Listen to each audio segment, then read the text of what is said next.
Pemprov DKI Jakarta segera membuka tempat wisata seiring pelonggaran dalam penerapan pemberlakuan kegiatan masyarakat atau PPKM level 3. Ada 2 tempat wisata yang dipilih sebagai lokasi uji coba pembukaan tempat wisata, yaitu Taman Impian Jaya Ancol dan Taman Mini Indonesia Indah. Percobaan pembukaan kedua tempat wisata ini sudah mendapatkan persetujuan pemerintah pusat. Ada beberapa prosedur kesehatan yang harus dilakukan selama uji coba pembukaan tempat wisata berlangsung. Di antaranya, pengunjung wajib menggunakan aplikasi Peduli Lindungi, pengelola wajib menerapkan protokol kesehatan, jam operasional hingga pukul 21 waktu Indonesia Barat, dan anak-anak di bawah 12 tahun dilarang masuk selama uji coba pembukaan tempat wisata berlangsung. Dengan uji coba pembukaan tempat wisata dengan standar protokol kesehatan ketat, semoga tidak ada klaster penularan selama pembukaan. Dan roda perekonomian dapat kembali berputar dan Indonesia dapat keluar dari pandemi. Tim Liputan, Berita 1. Ya, pemirsa, 2 tempat wisata Jakarta akan dibuka kembali setelah melewati tahap uji coba. Pembukaan tempat wisata dilakukan dengan penerapan protokol kesehatan ketat. Dan untuk membahasnya, sudah terhubung melalui telekonferensi Corporate Communication Taman Impian Jaya Ancol, Rika Lestari. Selamat siang, Bu Rika. Ya, Mbak Gita. Baik, terima kasih sudah bergabung bersama kami, Bu Rika dan juga pemirsa. Sudah bergabung juga bersama kita, Dewan Pakar Ikatan Ahli Kesehatan Masyarakat Indonesia, Hermawan Saputra. Selamat siang, Pak Hermawan. Selamat siang, Mbak Gita. Selamat siang, pemirsa Berita 1 TV. Baik, sebelum ke Pak Hermawan, saya mau tanya ke Bu Rika dulu. Bu Rika, ini untuk uji coba pembukaan tempat wisata, yaitu salah satunya di Ancol, sudah mulai berlangsung ya, Bu. Seperti apa evaluasinya? Ya, perlu saya informasikan terlebih dahulu bahwa saat ini kawasan Taman Impian Jaya Ancol itu dibuka masih hanya untuk olahraga. Jadi untuk rekreasi memang belum kami buka karena kami masih terus melakukan komunikasi dan koordinasi aplikasi Peduli Lindungi dengan Kemenparekraf dan Kemenkes. Seperti itu. Baik, untuk uji coba ini sendiri direncanakan akan berlangsung selama berapa lama sebelum akhirnya nanti akan dibuka secara terbatas? Ya, sebetulnya uji coba belum kami mulai karena yang tadi bahwa aplikasi, karena kan harus terintegrasi ya, nanti pengunjung harus melakukan scan QR code. Nah, saat ini QR code-nya masih dalam proses, sehingga untuk uji coba belum kami mulai. Yang sudah kami lakukan adalah kawasan wisata Ancol ini terbuka untuk aktivitas olahraga, dan itu terbatas olahraganya, yaitu jogging, bersepeda, dan juga jalan santai. Baik, saya tanya ke Pak Hermawan dulu. Pak Hermawan, ini dengan adanya perizinan dari Pemprov DKI Jakarta untuk membuka kembali tempat wisata di DKI Jakarta, tanggapan dari IAKMI sendiri seperti apa? Saya pikir apa yang disampaikan Bu Rika Lestari tadi sebuah kehati-hatian ya. Memang Jakarta secara umum ada penurunan dan pelandaian kasus secara signifikan. Bahwa DKI Jakarta sudah memberlakukan protokol kesehatan sejak awal pandemi melalui PSBB, PSBB transisi hingga PPKM dan bahkan udah level 3 sekarang ini. Sebenarnya itu semua upaya yang cukup luar biasa ya, dan kita apresiasi kepada pemerintah DKI Jakarta. Tetapi memang angka-angka epidemiologi di kita ini masih sangat rentan, artinya riskan untuk berpotensi kembalinya kasus meninggi. Banyak sekali momentum di mana kita membuka pelonggaran masuk tempat pariwisata ketika setelah dibuka kasus biasanya naik. Tetapi dengan adanya mitigasi risiko yang baik, kemudian rekayasa lingkungan yang baik, sebenarnya itu bisa diminimalisir dan risiko itu terkendali. Nah, terkhusus yang disampaikan Bu Rika, ketika di Ancol memang kawasan yang cukup luas, asri, terbuka, kemudian yang diberi kelonggaran saat ini untuk jogging, olahraga, dan lain-lain. Nah, itu saya pikir konstruktif ya, selama memang tidak ada potensi kerumunan dan keramaian yang berlebihan. Nah, kalau memang volumenya bisa diatur, kemudian skenario jaga jarak dan seterusnya masih mungkin betul-betul diawasi dengan baik, nah itu sebenarnya bisa saja. Dan bahkan bagus untuk olahraga ya, kalau sifatnya bersepeda, jogging, dan lain-lain, itu sesungguhnya malah menjaga kebugaran kita. Tetapi begini, secara prinsip Mbak Gita, Pertama yang harus dipastikan oleh institusi termasuk pengelola tempat pariwisata adalah adanya Satgas penanganan COVID. Satgas itulah yang melakukan promosi, edukasi, monitoring sekaligus evaluasi agar tidak terjadi keramaian dan kerumunan. Suatu waktu dulu kita pernah melakukan random waktu sekitar bulan Mei ya di berbagai tempat pariwisata, terutama di Ragunan, Ancol, dan Taman Mini, hanya 2 hari, 3 hari dibuka, langsung ditutup. Itu karena dari hasil evaluasi tidak mampu kita mengontrol perilaku dari pengunjung.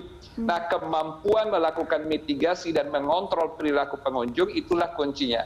Tetapi sekali lagi, kita belajar dari pengalaman agar kehati-hatian itu menjadi sangat penting. Tetapi kita saat ini agak terbantu karena ada platform Peduli Lindungi ya. Dengan platform yang sudah memasyarakat saat ini, secara screening, secara peta resiko itu lebih mudah dipantau. Tetapi harapan kita betul-betul jangan lengah, jangan ada euforia pelonggaran PPKM, jangan ada euforia vaksinasi baik oleh masyarakat maupun pemerintah. Relaksasi itu perlu, geliat ekonomi penting, akses terhadap tempat-tempat pariwisata, apalagi kalau Ancol sebenarnya motivasinya tidak hanya pariwisata ya, tapi olahraga ya, yang memang dimungkinkan untuk direlaksasi. Tetapi catatan-catatan saya tadi mudah-mudahan ya betul-betul dapat ditegakkan oleh pengelola seperti halnya Bu Rika dan teman-teman di Taman Impian Jaya Ancol.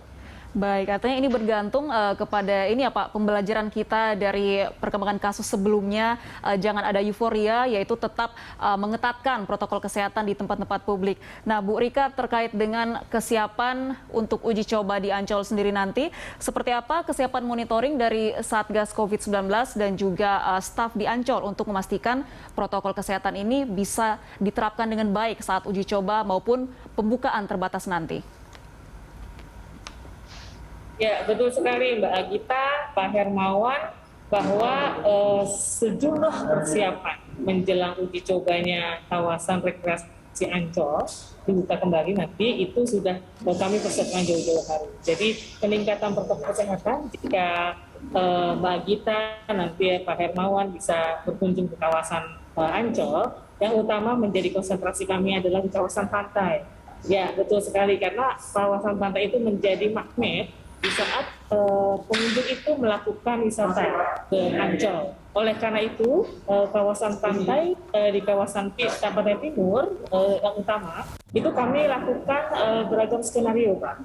Mulai dari peningkatan Satgas COVID, dan kami alhamdulillah dibantu juga oleh 3 pilar, yaitu Satpol PP, TNI, dan Kepolisian.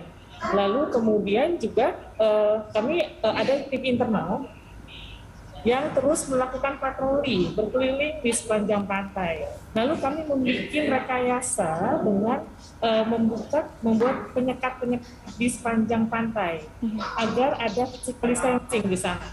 Kemudian juga nanti ada 3 sesi jadwal orang bisa stay di area pantai itu, di area pantai timur pertama ya. Jadi ada sesi pagi, siang, dan sore. Masing-masing sesi itu nanti dikasih tanda stiker yang warnanya berbeda.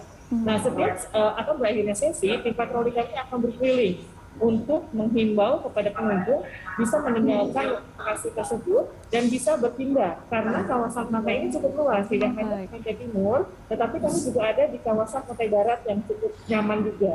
Bahkan ada ruang terbuka hijau alias Cikopak dan juga ruang terbuka pasar seni.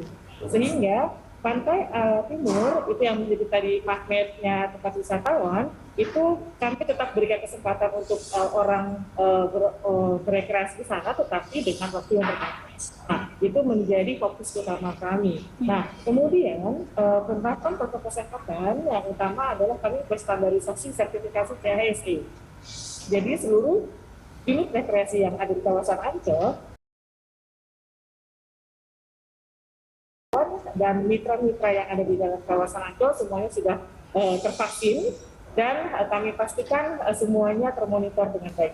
Demikian Pak Hermawan, Bu Agita. Jadi memang betul sekali pengalaman yang lalu itu menjadi pembelajaran untuk kami sebagai pengelola wisata, dan kami tidak henti-hentinya dan tidak bosan-bosannya untuk terus melakukan edukasi dan himbauan kepada pengunjung.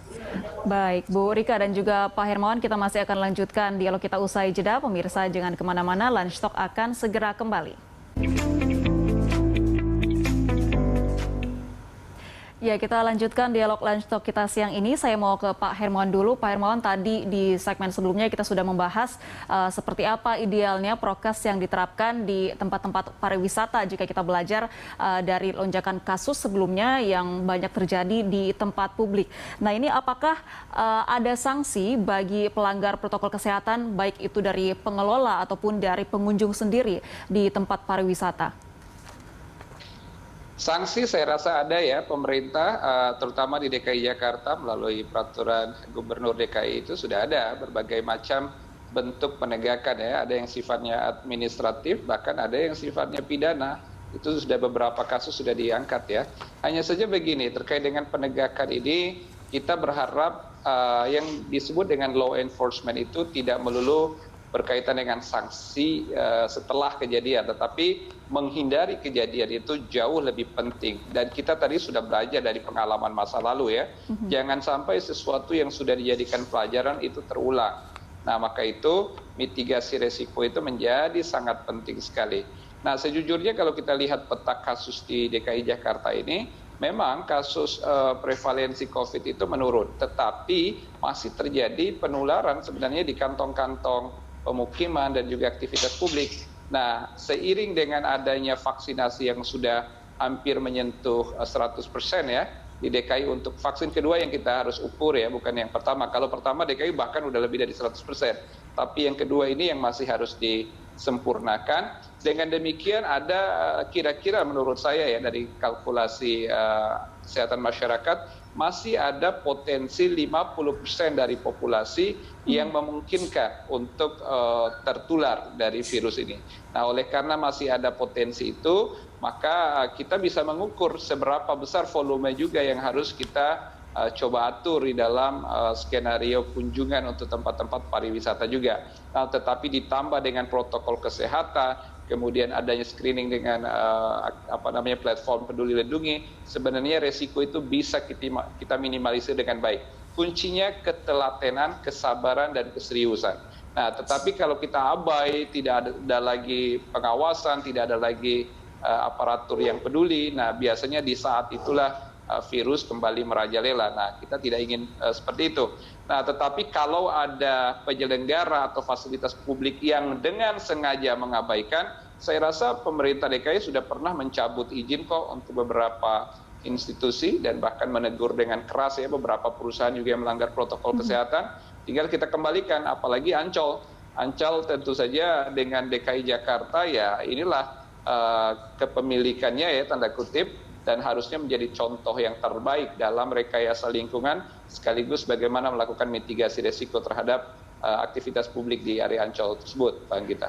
Baik, artinya ini dengan aturan yang ada dan juga fasilitas yang ada untuk menerapkan pencegahan harusnya bisa mencegah penularan di tempat pariwisata ya Pak, tergantung dari kedisiplinan kita untuk menjalankannya nanti.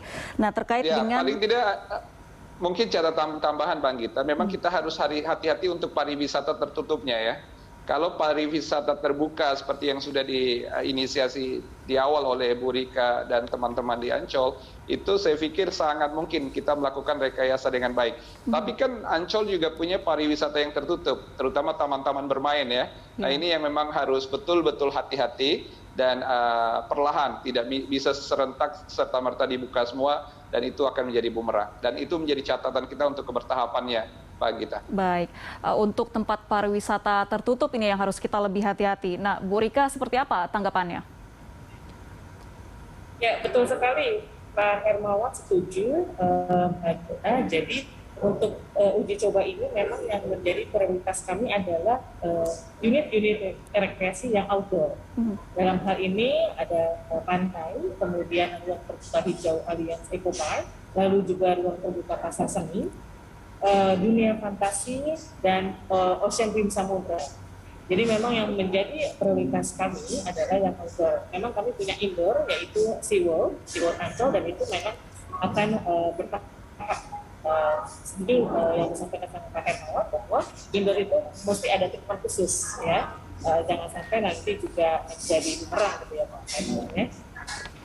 Baik, nah ini kalau koordinasi dengan pemerintah pusat terkait dengan pembukaan Ancol sebagai salah satu tempat pariwisata yang juga akan melakukan uji coba, sejauh ini seperti apa dan apa pertimbangan dari menunjuk Ancol sebagai salah satu tempat pariwisata yang dibuka untuk pertama kalinya?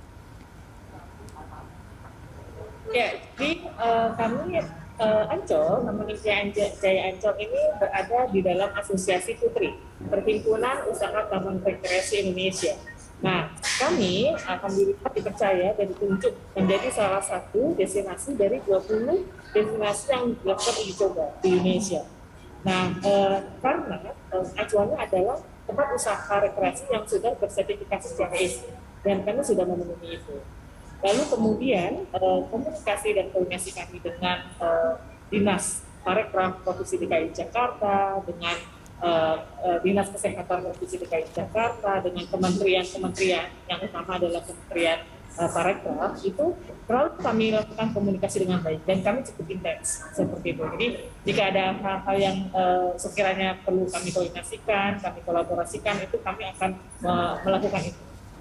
Baik, nah Bu Rika, ini nanti jika sudah mulai dibuka secara terbatas kembali, apakah untuk kapasitas pengunjungnya masih dibatasi di kisaran angka 25% atau mungkin 50% atau seperti apa nantinya? Ya, tentunya Mbak Gita. Jadi pembatasan kuota pengunjung itu sudah berlaku sejak Ancol dibuka kembali pada saat PSBB di 2020. Dan itu tidak pernah kami mengalami 100% pembukaan ya. Kisarannya antara 20, 30, dan sampai dengan 50%. Tetapi itu kami semuanya mengacu dan mengikuti dari yang sudah distandarkan oleh Kepgub, keputusan gubernur, dan juga SK Disparekraf. Jadi kami akan mengikuti seluruh acuan yang ada dan tertuang di dalam SK tersebut. Baik, saya mau ke Pak Hermawan. Pak Hermawan, kalau dari pandangan Anda atau dari IAKMI sendiri terkait dengan pembatasan pengunjung di tempat pariwisata di tengah perkembangan kasus COVID-19 yang ada saat ini seperti apa, Pak? Jadi memang kita harus melihat wilayah itu secara komprehensif ya. Misalnya kalau kita bicara Ancol, Ancol ada di DKI. Tetapi tidak semua orang DKI yang menjadi pengunjung Ancol. Pasti juga ada potensi pengunjung dari luar DKI. Maka itu pengunjung-pengunjung dari luar DKI, dari daerah-daerah lain, ini kan sebenarnya harus mampu kita lakukan kendali dengan baik dan menyeluruh juga. Jadi dalam tata kelola penanganan pandemi COVID ini kan kita mengenal istilah wilayah aglomerasi. Kalau di Jakarta pasti ada support city-nya seperti Bogor, Depok, Tangerang, Bekasi. Nah, support city ini tidak boleh ada kebijakan yang terlalu dalam gap-nya, harus harmonis. Mulai dari kebijakan pembatasannya, vaksinasinya, perilaku dan edukasi masyarakatnya, bagaimana juga kepedulian sosial satu sama lain. Termasuk dalam hal pembukaan area rekreasi, tempat pariwisata juga harus mempertimbangkan wilayah aglomerasi ini, itu yang utama ya. Nah, oleh karenanya adanya keselarasan untuk membuka tempat pariwisata harus berkomunikasi dan berkoordinasi juga dengan wilayah-wilayah di sekitar ini yang menjadi aglomerasi. Nah, saya rasa untuk wilayah aglomerasi di Jabodetabek, ada beberapa daerah yang sudah mulai menurun dengan baik, tetapi ada titik-titik yang memang pemerintah juga harus melakukan intensifikasi terkait dengan testing, tracing, treatment, sekaligus supaya vaksinasi dan mitigasi risiko di daerah tertentu ya. Seperti misalnya kalau kita bicara Tangerang Raya, itu kan tidak hanya kota Tangerang, ada Kabupaten Tangerang, ada Kota Tangerang Selatan. Demikian juga Bekasi, ada Kota Bekasi, ada Kabupaten di Bogor, ada Depok, juga ada kota dan kabupaten. Jadi wilayah-wilayah ini harus betul-betul dilakukan juga upaya yang menyeluruh supaya ke depan kebertahapan pembukaan rekreasi ini secara bertahap mengikuti juga kendali kasus di wilayah utama ini.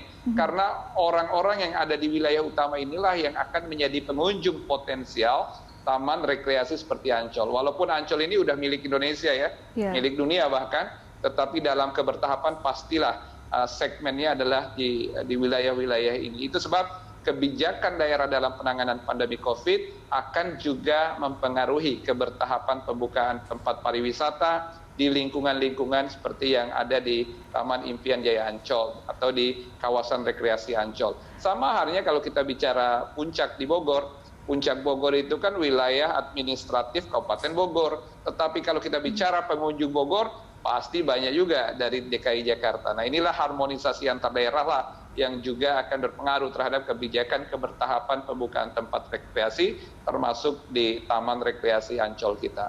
Demikian, Mbak Gita. Baik, nah ini saya ingin tanya ke Ibu Rika. Ibu Rika, nanti pada saat pembukaan terbatas atau uji coba, apakah masyarakat yang berKTP non DKI Jakarta atau itu berasal dari luar kota yang masih wilayah aglomerasi sudah diperbolehkan untuk berkunjung, ataukah ada instruksi yang baru dari pemerintah terkait hal itu? Kami masih menunggu keputusannya seperti apa nanti detailnya, tetapi sejauh ini memang tidak ada pembatasan untuk yang berKTP, tetapi yang dibatasi adalah orang yang sudah tervaksin, itu wajib vaksin, kemudian anak-anak di bawah 12 tahun yang belum diizinkan untuk memasuki atau berekreasi di kawasan Ancol. Jadi pembatasannya masih sejauh itu. Baik, nah ini Bu Rika kan nanti wajib untuk menggunakan aplikasi Peduli Lindungi ya untuk bisa masuk ke kawasan Ancol. Sementara kita tahu aplikasi ini sendiri sering mengalami error seperti itu. Nah, nanti jika ada pengunjung yang akan masuk terus kebetulan aplikasinya error, akan seperti apa penanganannya? Apakah mungkin bisa menunjukkan sertifikat vaksin manual atau seperti apa? Ya, jadi upaya mitigasi tentunya kami siapkan ya. Mulai dari penguatan sinyal atau jaringan di gerbang-gerbang Ancol, karena nanti QR code itu ada di gerbang Ancol. Jadi kami pastikan kalau untuk sinyal itu sudah berfungsi dengan baik. Nah, tetapi memang jika nanti ada kendala yang tadi disampaikan belum terinstall aplikasinya, itu tetap kami tunggu. Jadi meskipun misalnya on the spot mereka belum terinstall aplikasi Peduli Lindungi, itu akan ada semacam tempat khusus yang di sana mereka harus menginstal dulu. Seperti itu. Jadi memang terus kami dorong untuk tetap melakukan penggunaan aplikasi Peduli Lindungi, karena di sana itu ada proses check-in dan check out, dan untuk mengontrol jumlah yang ada di dalam kawasan Ancol. Jadi itu memang sangat penting sekali saat kita. Baik, Bu Rika dan juga Pak Hermawan, kita akan lanjutkan dialog kita di segmen terakhir usai jeda nanti.